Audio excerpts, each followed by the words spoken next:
So Paul, could you explain to people who don't know what happened at Peterloo and its sort of continuing relevance today for people?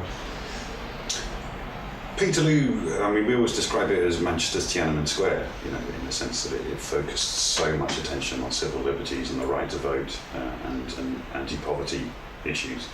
It really became a turning point in the history of democracy. It was one of many demonstrations in Manchester, but it was the one where the crowd were attacked both by a private army who basically were composed of their rulers. It was people who were in charge of mills, people who were in charge of breweries, which was a very high social status position, shop owners. They were what was called the yeomanry. The yeomanry was sent in by the magistrates to try and arrest Henry Hunt, who was the key speaker at the epicenter on this cart, which was their makeshift platform. So first of all, they sent in bailiffs they sent in constables who were unable to actually get the arrest to happen because people linked arms to try and block their access to the speakers. And then they sent in this private army of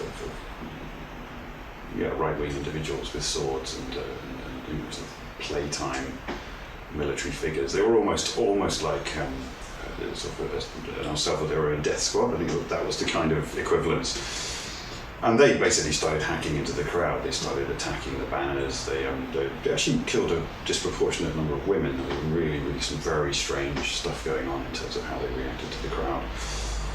So there was tumult, people were trying to flee, people were getting trampled, and from a distance the regular army, who people didn't necessarily at first feel threatened by, because lots of working class communities would have had links to the army, so they didn't necessarily feel in danger there, but the army perceived that the yeomanry were in trouble, and they then charged, and you basically ended up with 15 people dead by the end of the day, which it was just absolutely appalling. Hundreds of people injured.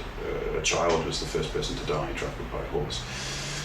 And this just caused absolute outrage and really focused attention down on the conflict between those who wanted to vote and those who wanted a change to laws which were trade laws which were making them poor, and those who were in charge of them. Although nothing happened immediately afterwards except more repression, we still feel it was a kind of turning point in the story. So why should people today, and maybe trade unions, why should they find out more about this subject? Why should it matter to them?